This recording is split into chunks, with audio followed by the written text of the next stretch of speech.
السلام علیکم بیننده های عزیز، این برنامه اطلاعاتی اخبار است که مستقیما از تلویزیون تاجیکستان منظور شما می‌نماییم.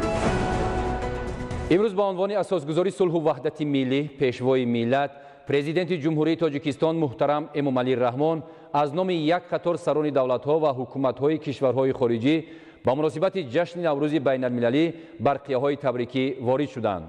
نورسلطان نظربایف پرزیدنت نخستین جمهوری قزاقستان ضمن پیام خود آورده است: محترم امامعلی رحمان، تبریکات صمیمی مرا با مناسبت جشن برای خلق‌هایمان مشترک نوروز قبول نمایید. بگذار جشن نوروز که بدینها و زبانها تقسیم کرده نمی شود و به وحدت و شکوفایی دعوت نموده به انسانیت نیکی می بخشد، برای مردمانمان رفاهیت و خوشبختی آرد. مطمئنم که مناسبت‌های همه‌جانبه قزاقستان و تاجیکستان که بر زمینه دوستی قوی و همدیگر فهمی اساس یافتند، من بعد نیز ادامه و رشد خواهند یافت. با استفاده از فرصت مناسبی فراهم آمده، من به شما محترم امامعلی رحمان سلامتی بردوام، موفقیت و به مردم برادر تاجیک صلح و شکوفایی آرزومندم. در نامه تبریکاتی پرزیدنت جمهوری ازبکستان شوکت میرزیویف چنین نوشته شده است: محترم امامعلی رحمان، با صمیمیت شما و تمام مردم برادر تاجیک را با عید نوروز، روز بیدارشوی طبیعت و احیای زیبایی و آزادگی آن تبریک می نمایم. عید نوروز که از جانب همه مردم منطقه جشن گرفته می شود، ما را وادار می سازد که طبیعت، عرف و عادت و ارزش‌ها را محفوظ داشته برای عملی نمودن آرزوهای نیک و امیدواری‌ها با ما نیروی نو و غیرت می‌بخشد. با کمال میل می‌بینم که سالهای آخر در نتیجه کوشش‌های مشترک و اراده سیاسی ما مکالمه سازنده در سطح عالی شریکی استراتژی برده می‌شود که آن به باوری مشترک و احترام میان ما اساس یافته است. در این روزهای بهاری به شما دوست عزیز من عمری دراز و خوشبختی عائلوی، به مردم دوست تاجیکستان آسایش و رشد تمنا دارم. در تبریکات تهنیت پرزیدنت جمهوری آذربایجان ایلهام علیف چنین آمده است: محترم امامعلی رحمان، از نام مردم آذربایجان و شخصا از نام خودم شما و کل مردم تاجیکستان را با عید نوروز تبریک می نمایم. این عید بهاری رمزی بیدارشوی و زنده شوی طبیعت، سیمای نو در طبیعت می باشد که با خود روحیه بلند آورده انسان را به نیکی، دوستی و یگانگی هدایت می نماید. باوری کامل دارم که موافق میل و خواهش مردمان ما که عرف و عادتهای نوروزی را محفوظ داشتند، در آینده نیز همه کوشش و غیرت خود را بهر تقویت بخشیدن و نگاه داشتن دوستی و همکاری بین آذربایجان و تاجیکستان روانه می سازند. در این روز مبارک به شما سلامتی و خوشبختی، به مردم تاجیکستان آسایش و رشد آرزومندم. در تبریک و تهنیت پرزیدنت ترکمنستان گوربانگولی بردیمحمدوف چنین آمده است: محترم امامعلی رحمان، با شرفمندی به شما و در سیمای شما به تمام مردم دوست تاجیکستان تبریکات صمیمی و تمنیات بهترین را به مناسبت جشن بین‌المللی نوروز ارسال می دارم. عید نوروز که همچون قسم جدای ناپذیر میراث غنی فرهنگی تمام بشریت اعتراف گردیده است، رمز احیای طبیعت، تنتنه حیات و زیبایی بهار را می باشد. این جشن فرخنده عنعنه‌های احترام همدیگری، صلح، دوستی و نکو همسایگی را در خود فرا گرفته در تحکیم وحدت و دوستی میان مردمان موقع خاصه دارد. بگذار این جشن فرخنده برای شما و همه مردم دوست دولت شما خوشبختی، بهبودی و شکوفایی بیارد. رئیس جمهوری مردمی چین سی جین پینگ در برقیه خود با عنوان پرزیدنت جمهوری تاجیکستان چنین می‌نگارد: محترم جناب پرزیدنت، در عرفه فرارسی عید ملی تاجیکستان جشن نوروز، من با عرض احترام از نام حکومت و مردم چین و شخصا از نام خودم به شما و مردم تاجیکستان تمنیات عیدانه ابراز می دارم. به شما سلامتی و در کارهایتان کامیابی ها آرزومندم. به مردمی به ما دوست تاجیکستان خوشبختی و امانی تمنا دارم. رئیس جمهوری اسلامی ایران حسن روحانی چنین نامه شادباشی ارسال نموده است. جناب امام علی رحمان پرزیدنت محترم جمهوری تاجیکستان، با کمال مسرت آغاز سال 1398 هجری شمسی و فرارسیدن نوروز باستانی و گشایش چهره دلانگیز بهار را تبریک و تهنیت میگویم. جاری شدن سرود طرب‌انگیز نوروز، شکفتن شکوفه ها، سبز شدن جان طبیعت و نغمه پرستوی بهاری همه نشان از قدرت فناناپذیر الهی فارغ شدن از کهنگی ها، به فراموشی سپردن سردی زمستان و تجلی زیبایی و مهربانی است.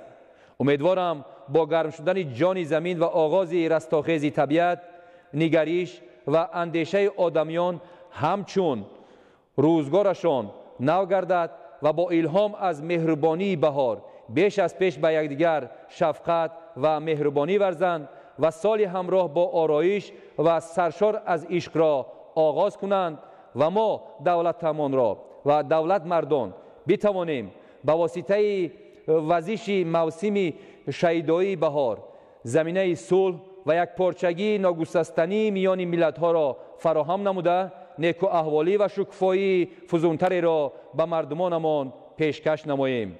از خداوند متعال سال سرشار از امید، سرور و بهروزی را برای جناب و مردم تاجیکستان مسئلت دارم. سورانبای ژینبکوف پرزیدنت جمهوری قرقیزستان ضمن تبریکات خود آورده است. محترم امام علی رحمان، از نام مردم قرقیزستان و شخصا از نام خودم شما و تمام مردم تاجیکستان را به مناسبت عید بهاری نوروز صمیمانه شادباش میگویم. از زمانهای قدیم تا این روز رمز احیا و اعتقاد به آینده بهترین محسوب می‌یابد. بگذار جشن نوروز به هر عائله خوشبختی، رفاهت، وحدت، همدیگر فهمی و صلح آرد. معتقدم که کوشش‌های مشترک ما که به تحکیم مناسبات دوجانبه روانه گردیدند من بعد نیز به گسترش همکاری‌ها میان قرقیزستان و تاجیکستان مساعدت خواهند نمود. با استفاده از فرصت به شما محترم امام علی رحمان تنصیحاتی، رفاه و در فعالیت مسئول دولتیتان کامیابی ها به مردم تاجیکستان صلح و شکوفایی تمنا دارم. رئیس جمهوری اسلامی افغانستان محمد اشرف غنی در برقه شادباشی خود ذکر می نماید. جلالالمآب امام علی رحمان، اجازه دهید به مناسبت فرارسیدن سال نو 1398 هجری خورشیدی و جشن بین المللی نوروز صمیمانه ترین تبریکات را از نام خود و مردم افغانستان به شما جلالالمآب و مردم برادر تاجیکستان ابراز نمایم. جشن بین المللی نوروز به عنوان یکی از ارزش‌های مشترک فرهنگی و درینه روابط و دوستی کشورهای ما را محکمتر نموده است. آرزومندم با آغاز سال جدید کوشش‌های همگونه ما و تمام کشورهای حوزه این میراث ارزشمند برای نزدیکی ملت‌های به هم برادر بیشتر گردد. من یک بار دیگر این مناسبات مشترک را مبارکباد میگویم. صحتی و موفقیت جلالالمآب و سعادتمندی مردم تاجیکستان را آرزومندم. در تبریک و تهنیت رئیس اجرایی جمهوری اسلامی افغانستان دکتر عبدالله چنین آمده است: جلالالمآب امام علی رحمان، رئیس جمهوری تاجیکستان، با مسرت فراوان بهترین و صمیمانه ترین تبریکات قلبی خویش حکومت و مردم جمهوری اسلامی افغانستان را به مناسبت فرارسی سال 1398 خورشیدی به جلالالمآب و مردم برادر و دوست جمهوری تاجیکستان تقدیم داشته مقدم بهار پرتراوت را برایتان تبریک میگویم. تجلی همگانی از نوروز بیانگر احیای سنت پسندیده و فرهنگ باستانی مردم کشورهای عضو حوزه نوروز بوده، گرامی داشتی آن مظهر همبستگی و وحدت بیشتر میان کشورها و مردم این حوزه می باشد. از دیدگاه خداوند بزرگ رجامندم تا سال پیشرو مبشر بهروزی، رفاهی و شکوفایی بیشتر مردم کشورهای عضو حوزه نوروز و به ویژه مردم برادر و دوست جمهوری تاجیکستان باشد. آرزومندم در سال پیشرو روابط نیک و دوستانه موجوده میان جمهوری اسلامی افغانستان و جمهوری تاجیکستان در همه عرصه ها تحکیم و گسترش بیشتر یابد.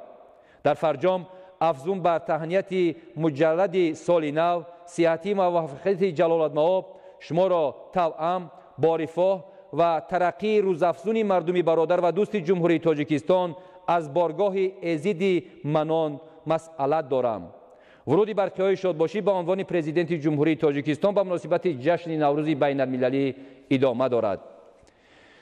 امروز در میدان دوستی شهر دوشنبه بخشیده به عید بین المللی نوروز در سطح بلند چهاربینی فرهنگی کاروان شادیانه نوروزی برگزار گردید که در آن اساسگذاری صلح و وحدت ملی پیشوای ملت پرزیدنت جمهوری تاجیکستان محترم امامعلی رحمان و رئیس شهر دوشنبه محترم رستم امامعلی اشتراک نمودند. پرزیدنت مملکت محترم امامعلی رحمان از آغاز برنامه فرهنگی با شکوه نوروزی سخنرانی کرده کل اشتراکچیان و مردم شرفمند تاجیکستان را با جشن نوروز بین المللی تبریک نمودند. گزارش نورالدین قربان.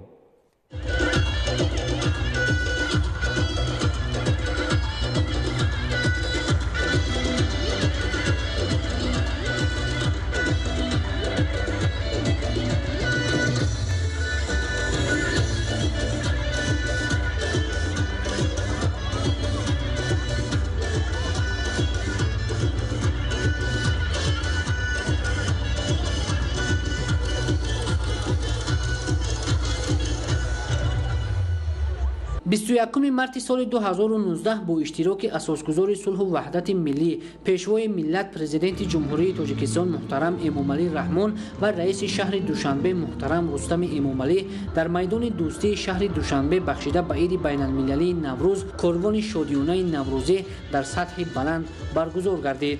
پیشوای ملت محترم امامعلی رحمان را اشتراکچیان کاروان شادیانه نوروزی با صمیمیت بی اندازه پیشواز گرفتند.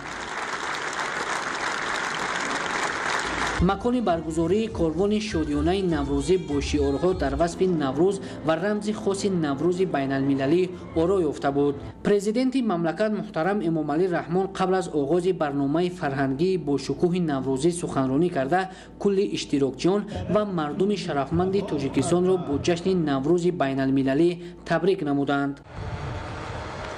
پرزیدنت جمهوری تاجیکستان اساسگذار صلح و وحدت ملی پیشوای ملت محترم امامعلی رحمان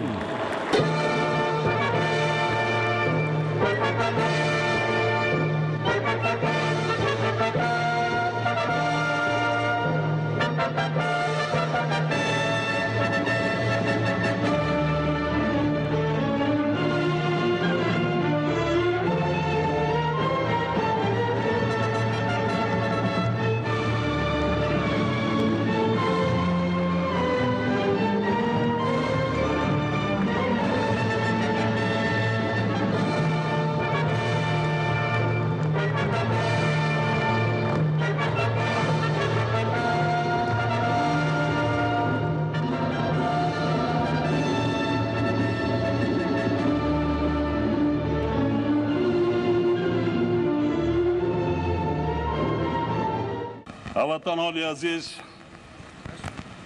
این لحظه ها که جشن بزرگ ملی امان نوروز جهانی فرا رسیده است، تمام ساکنان و میهمانان پایتخت تاجیکستان صاحب استقلال شهر دوشنبه را صمیمانه تبریک میگویم.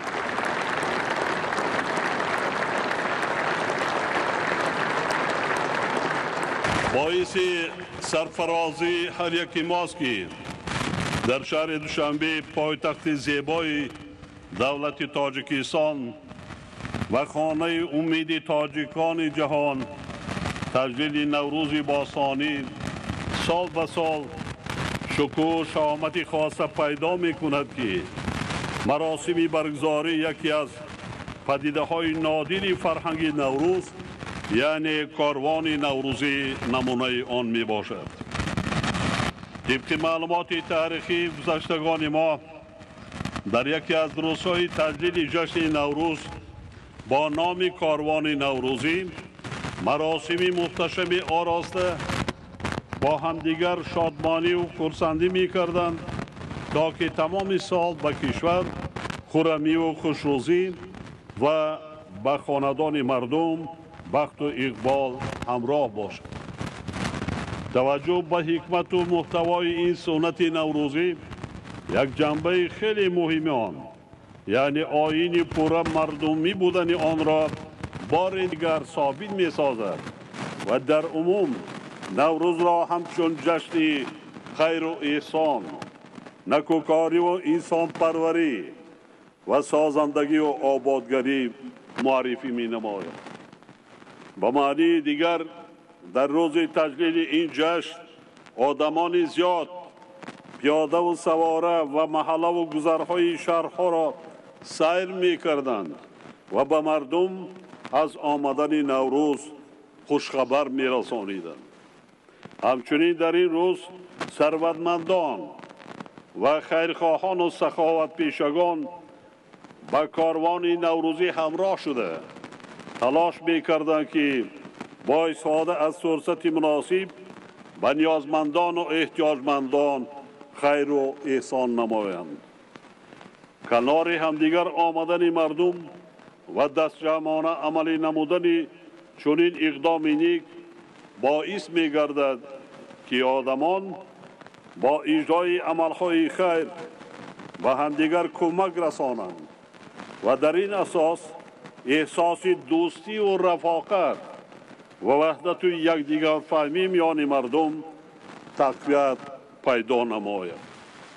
کاروان نوروزی که امروز در پایتخت کشور عزیزمان شهر دوشنبه برگزار می شود بهترین سنت های نوروزی نیاگانمان را تجسم نموده سنت و آیین های قدیمه را با قبای ادانه و به صورت نو یعنی مطابق به پدیده های دوران صاحب استقلالی تاجیکستان دیگر باره احیا گردانیده است.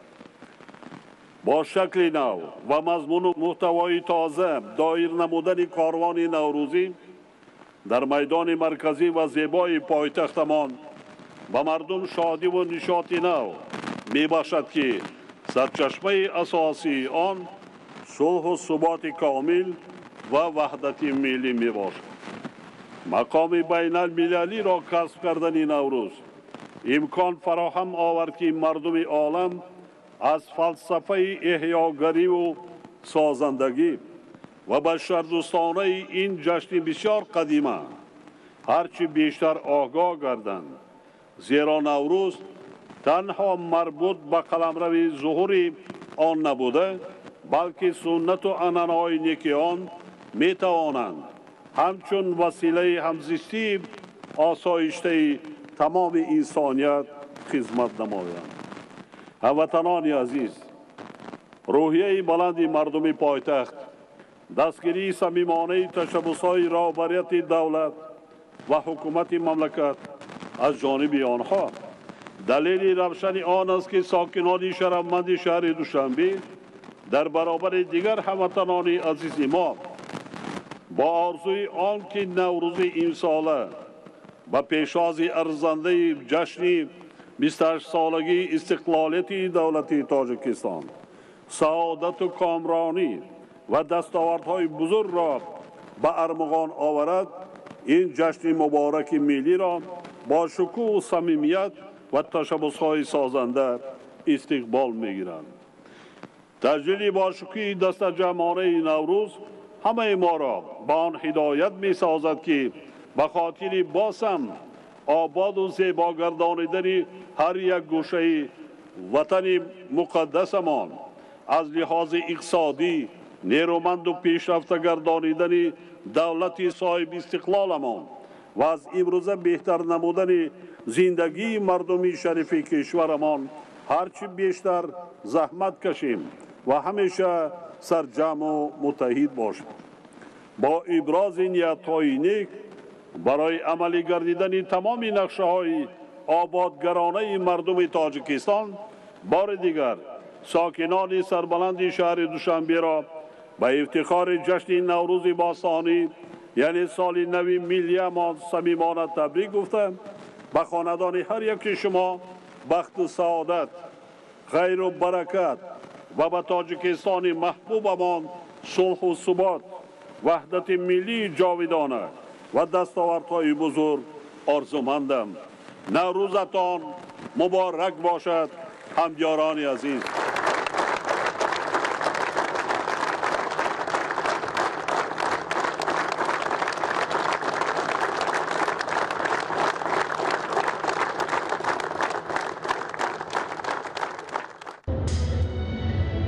پس از سخنرانی تبریکی سروری دولت، محترم امامعلی رحمان برنامه ایدانه آغاز گردید.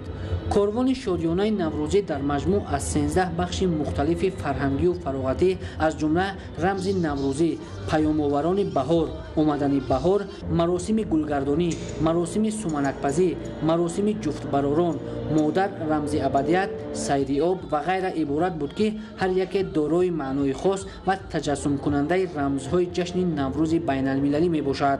در کاروان شادیانه نوروزی در مجموع زیاده از 24,000 نفر اشتراک کرده توانستند با تشکیل بخش‌های مختلف همه عنعنه‌های جشن باستانی ملت کهن تمدن تاجیک را نمایش دهند.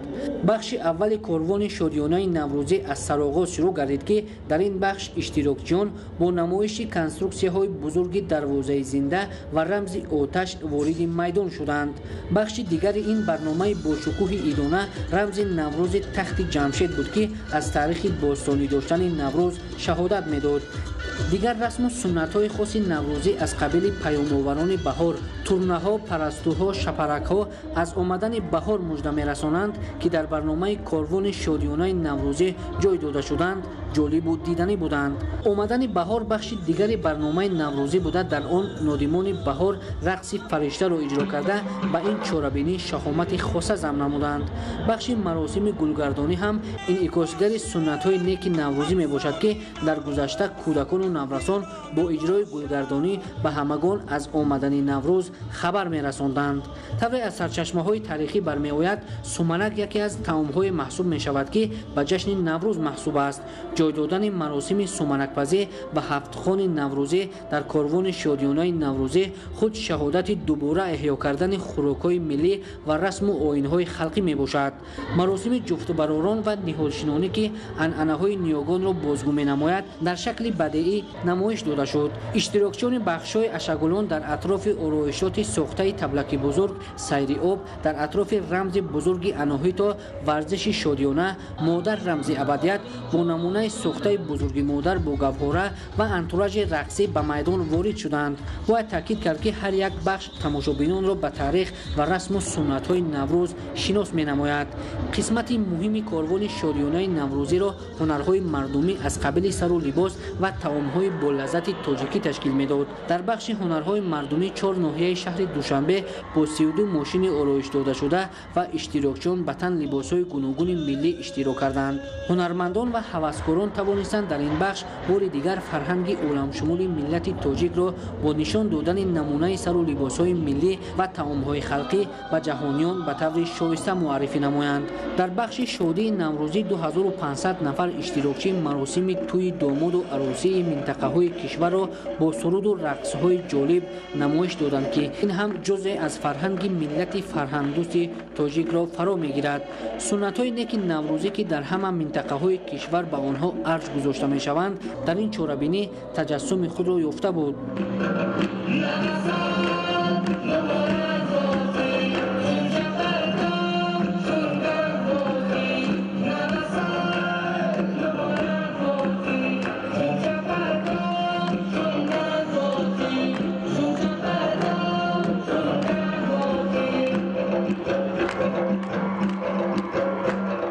باید تاکید نمود که کاروان شادیانه نوروزی در پایتخت مملکت شهر دوشنبه بار نخست تشکیل کرده شده. در دایره آن شیرینکاران و داربازان با پیشنهاد نمایش‌های جالب خاطر اشتراکداران را بالیده گرداندند. در دوران صاحب استقلالی کشور با تشبث به واسطه پیشوای ملت محترم امامعلی رحمان بر رشد همه‌جانبه فرهنگ ملی توجه مخصوص ظاهر گردیده. در این دوره یک زمره رسم و آیین‌های ملی که با مرور زمان به گوشه فراموشی رفته بودند احیا گردیدند. تشکیل کاروان شادیانه نوروزی در کشور ادامه منطقی سیاست فرهنگ پرورانه سرور دولت می باشد. از رفت برگزاری چهاربینی عیان گردید که تهیه‌گران با نظرداشت تمام عنعنه‌های این جشن و رعایت دیگر خصوصیت‌های خاص برنامه را در سطح بلند دیدنی نمایش دادند. در تنتنه‌های عیدانه نوروز بین‌المللی در شهر دوشنبه مهمانان خارجی اشتراک کرده این چهاربینی با شکوه را تماشا نمودند. در شکل نو و پرمحتوا برگزار کردن کاروان شادیانه نوروزی در پایتخت مملکت شهر دوشنبه به مردم و مهمانان جمع آمده شادی و نشاطی بی اندازه بخشید که سرچشمه اساسی آن صلح و ثبات کامل و وحدت ملی در سراسر کشور می باشد. در آخر پرزیدنت مملکت محترم امامعلی رحمان به رهبریت مقامات شهر دوشنبه و تهیه‌گران، هنرمندان و هوسکاران برای در سطح بلند تشکیل کردن کاروان شادیانه نوروزی عرض سپاس نمودند. چنین یک صحنه رو مردم تاجیک چنین یک برنامه‌ای که 40 درجه شده گذشت تاریخ تاجیکی ندارد. من امروز نوروزی که در شهر دوشنبه شده گذشت با یک شکوه شامتی بین‌نهایت بلند چون که جناب عالی در سخنرانی گفتن بگذار باز در سال آینده باز از این خوبتر و بهتر شود. خیلی یک جشن پرجلال بود، پرشکوه بود. بسیار زحمت کشیدن مثل اون که اساسگزار صلح و وحدت پیشوای ملت پرزیدنت جمهوری تاجیکستان در این باره صحبت کردند که خیلی جوانان با یک شوق و با یک هوس به کاروان شادمانی نوروزی آمادگی گرفتند. ما از این تماشا خیلی شادیم و خوشبخت از آن هستیم که این خیلی چهاربینی ها در فضای صلح و آرامی آسایشتگی انجام می‌یابند. همین شادمانی و سروری که در روزهای نوروز ما می‌بینیم باید که ادامه دار باشند. واقعا هم چهاربینی امروزه که به خود شکوه و شهامت خاصه نوروزی را کسب نموده بود و در عموم کاروان نوروزی که امروز در میدان مرکزی شهر دوشنبه برگزار گردید توانست که برای مردم شرفمند تاجیک تمام عنعنه‌های تاریخی نیکی نیاگان ما را به ما باز هم تجسم نمایند و واقعا هم چهاربینی امروزه توانست که در ضمیر هر یک نشستگی یعنی زیبایی و زیبایی پرستی را باز هم بیدار نماید و ما را به آن وادار نماید که تنها در دایره سنت های اجدادان نیاگان عمل نماییم. ساکنان 4 ناحیه شهر دوشنبه آمدن نوروز را از شام تا دمیدن صبح صادق با آماده نمودن سومنک، افروختن گلخن و بزمی رقص و بازی پیشواز گرفتند. هنگام دمیدن صبح در کوچه و خیابان‌های شهر دوشنبه با فراهم از فرارسی نوروز مژده رسانیده شد. از رفت آغاز چهاربینی‌های نوروزی در شهر دوشنبه همکارمان نورعلی صفامیدین و باباعلی تقاضوده گزارش آماده نمودند.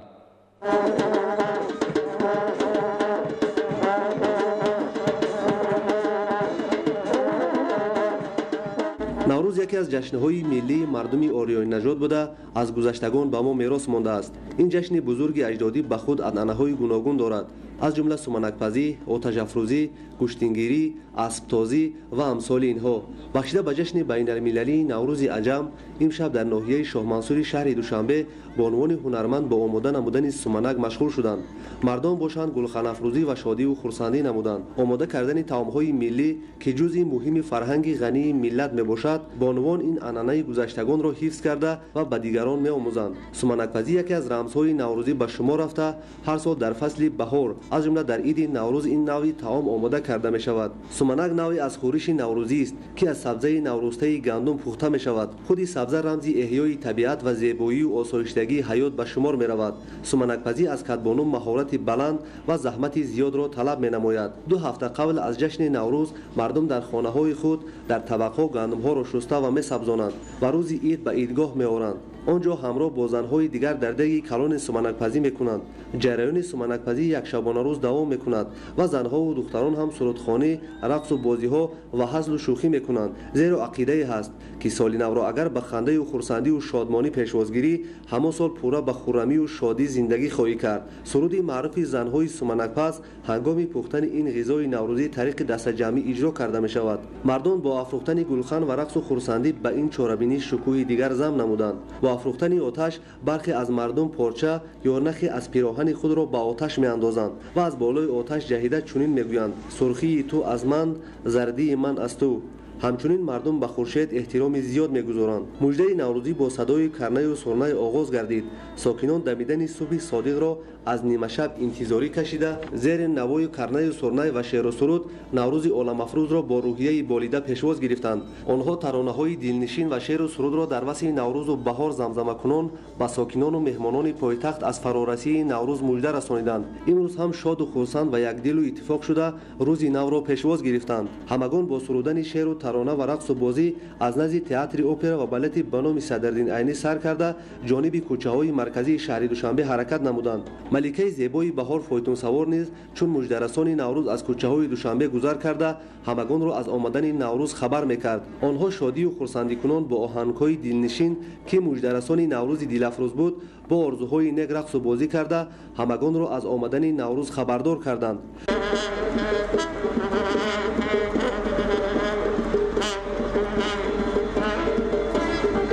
گلدختران زیبا به تن لباس ملی ارزش‌گذارانه به تاریخ و تمدن عالم شمول خویش که هر یک مژده‌رسان نوروز بودند. در مجموع ساکنان ناحیه شاه منصور شهر دوشنبه با آماده نمودن سمنک، افروختن آتش و مژده‌رسانی از نوروز عجم فرارسی سال نو ملی را با یک شکوه و شهامت خاص تجلیل نمودند.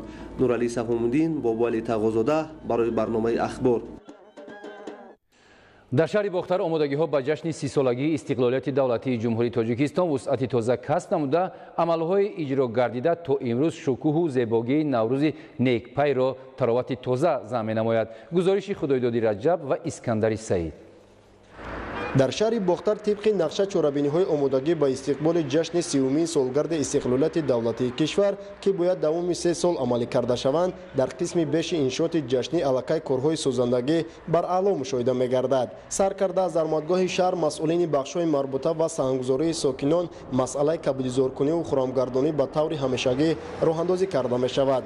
به اطلاع مسئولین در همبستگی به استقبال این جشن با شکوه در شهر ساختمان و برقرار کردن 8 عدد میدان و گلگشت‌ها ادامه دارند که کارهای ساختمانی قسمی از آنها به انجام رسانیده شده مورد استراحت و فراغت ساکنان قرار داده می‌شوند. گلگشت وحدت از عمره چنین مرکزهای استراحتی میباشد که عین زمان کارهای سفالک‌پوش کردن راهروها، بنیاد کردن فواره‌های زمانوی گوناگون، شنانیدن گل و بوته‌های آرایشی و همیشه صد در داخل آن ادامه داشته از روی طرح و شکل نو آن می‌باد یکی از مکان‌های دوست داشته ساکنان محسوب می‌یابد. در دو پهلوی شاهراه دوشنبه باختر پنج پایان سبزانیدن گل‌های گوناگون موسمی آرایشی مضمون دیگر کارهای آبادانی میباشد. نمود ظاهری بینای بلندیاشان که رنگ‌بار می‌شود ما گرد اطراف بلندیاشان را با سفالک‌پوش نموده به طور زمانوی کوشش می‌کنیم ساخته به استفاده دهیم. در کوچه برباد با سهم یک تن ساکن آبادگرای شهر طرح دیگر زیباگردانیدن نزد خانه‌های بلندنشانه راه‌اندازی گشته شبانگاه منظره نوتکرار را تولید کرده است که سیر و گشت در راهرو و استراحت در گوشه‌های مخصوصی صحبت آرایی نو تشکیل شده تعییناتشان معیشی و خدمتی از روزگار شایسته فراهم آورده شده حکایت می‌کند. در مرکز ولایت شهر باختر به چراغانکنی خیابان، کوچه و راهروها و گلگشت و مرکزهای استراحتی نیز توجه مخصوص ظاهر گردیده شبانگاه رنگارنگی چراغ‌های گوناگون نظربا عظمت زیبایی شهر را تامین کرده است. در شهر باختر عملهای مربوط به جشن 30 سالگی استقلالیت دولتی جمهوری تاجیکستان با مرام ادامه دارد. در همین دایره باغ مرکزی شهر که از روی لایحه جدیدش جوابگو به طلبات امروز پورا از نوسازی می شود در آن کارهای آبادانی وسعت داشته دوام سال جاری مورد استفاده قرار داده شده. سیر و گشت و استراحت ساکنان شهر و دیگر مهمانان در آن تامین کرده می شود. در نقشه هست که از طرف ساختمان اساسی از طرف حکومت شهر که برای پیران سالن جای نشست چایخانه ملی در نقشه هست، جای برای شахмат بازان. خیلی شما دیدین از طرف صاحبکار محسدین و صلاح‌الدین با مبلغ 2 میلیون بازی‌ها ارغنچک‌های کودکانه وصل کرده شده است و در نظر است که برای جوانان ارغنچک‌هایی که کلان حجم هست باید آورده وصل کرده شود. از تمام محله و کوچه‌های شهر قسم زیادشان منفرج و چراغان گشته تا آخر سال باقی آن برخوردار این عمل‌های سازنده خواهند گشت. خدایداد رجب، اسکندر سعید، شهر باختر، اخبار. برنامه اخبار را ادامه می‌دهیم. در ناحیه خراسان ولایت خرطوم مسابقه فوتبال بین فوتبالبازان همه جماعت‌های شهر و دهات برگزار گردید که در این رقابت‌ها بهترین دسته‌ها به دور نهایی برآمده بین هم سبقت نمودند. گزارش خبرنگاران ما. بخشیده به جشن نوروز بین المللی در ورزشگاه جماعت دهات صدرالدین عینی ناحیه خراسان با ابتکار بخش کار با جوانان و ورزش ناحیه مسابقه کشاد ناحیوی از روی نمود فوتبال برگزار گردید که در آن 21 دسته شرکت نموده میان همدیداربینی انجام دادند. همچنین در این مسابقه 2 دسته از ناحیه عبدالرحمن جامی نیز شرکت ورزیدند.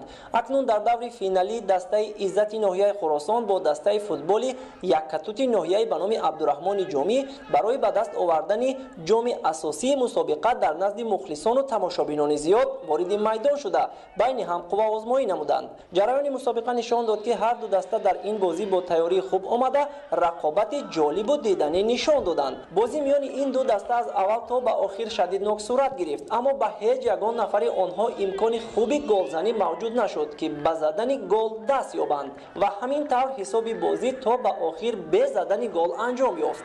در ناحیه خراسان از در تمام 6 جماعت هر یک جماعت 2 دسته‌ای خوب آمادگی تیاری داشتند که در این چهاربینی کشاد ناحیه ما اشتراک ورزیدند. آینده ما مناقشه گرفته است که در تمام چهاربینی و در تمام ایدای ملی جمهوری تاجیکستان ما مناقشه گرفتیم که این نمود ورزش را به سطح بلند برگزار کنیم. در وقت‌های آخر علاوه نموده داور مرکزی بازیگر دسته یکتوت ناحیه عبدالرحمن جامی فیروز ابراهیمov از مسافه دور ضربه زد که آن هم به گل تبدیل یافت. همین طریق بازی به فایده دسته مهمانان دسته فوتبالبازان یکتوت ناحیه عبدالرحمن جامی به انجام رسید. زینه اول را دسته فوتبال یکتوت از ناحیه عبدالرحمن جامی صاحب شده مدال و افتخارنامه و جام مسابقه را به دست آوردند. جای دوم را فوتبالبازان دسته عزت و مقام سوم را دسته فوتبال ساکال ناحیه خراسان صاحب گردیدند. در آخر از طرف مسئولین دسته های اشتراکچی و بهترین بازیگران با مدال و افتخارنامه ها سرفراز گردانیده شدند.